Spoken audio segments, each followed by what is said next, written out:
Fala pessoal, Leonardo Vieira aqui e hoje a gente vai falar a respeito do imposto inflacionário.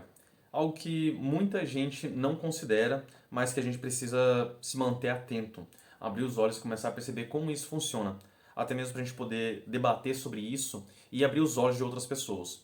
Porque é uma das formas que o Estado usa para se financiar e acaba transferindo essa dívida para o povo pagar, só que de uma forma assim, bastante sutil. A gente vê que a PEC da transição do governo Lula foi bastante vultuosa. Foram 150 bilhões que ficaram fora do teto de gastos e, além da questão do auxílio emergencial, ainda ficar completamente fora desse teto.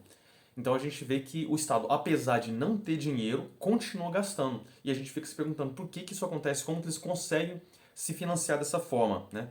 Então é quando a gente percebe que a arrecadação de imposto ela é menor do que o gasto total do governo, a gente vê que tem outras formas, outros caminhos do governo acabar se financiando.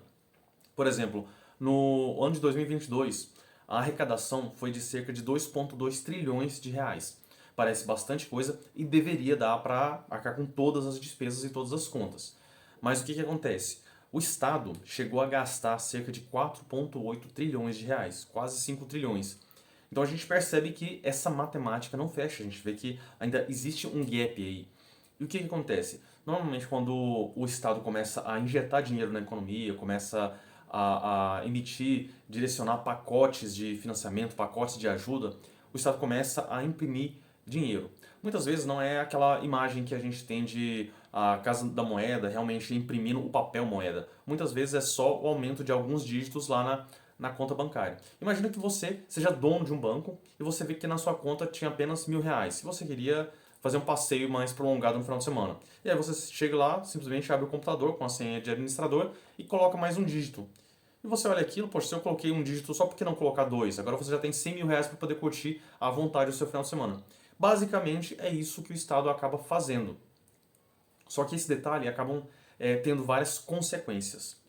Isso acaba gerando a inflação. E é bom ressaltar que muitas pessoas acham que a inflação ela é só a questão do aumento dos preços, quando na verdade o aumento dos preços é consequência da inflação.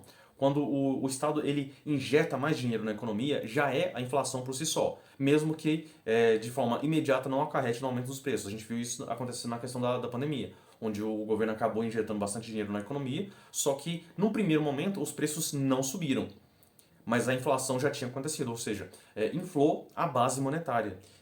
Essa que é a questão. E aí o que acontece?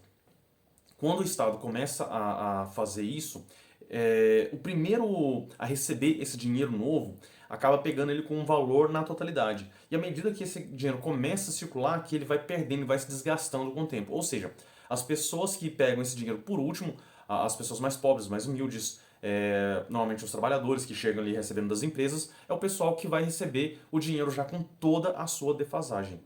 E essa é uma jogada bastante interessante para o Estado, porque quando ele começa a injetar dinheiro na economia, uma outra forma de se financiar é gerando dívida, ou seja, os títulos públicos. Quando o Brasil começa a emitir vários papéis da dívida pública, esses papéis, durante um certo tempo, eles vão render um certo juros ali. E aí, durante esse período, quando você começa a ter uma inflação muito alta, aqueles papéis que seriam a própria dívida, ela começa a perder o valor.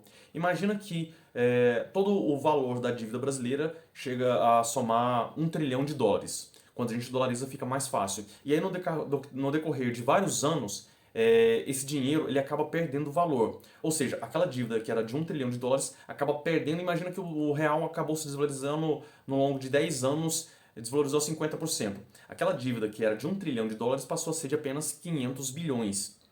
Ou seja, o valor nominal, o valor em reais, continua sendo o mesmo, mas a quantidade, o que aquele dinheiro consegue comprar, caiu pela metade. Assim, a dívida do Estado também cai pela metade. Ou seja, o Estado se financia uma vez injetando mais dinheiro, imprimindo dinheiro, e uma segunda vez quando emite dívidas. E assim, essa dívida vai caindo com essa segunda jogada, e aí o Estado consegue ir rolando essa questão, apesar de ser deficitário. Só que muitas pessoas acabam não percebendo isso e uma questão também da mídia para ajudar a questão dos governos coloca qualquer tipo de aumento como se fosse inflação.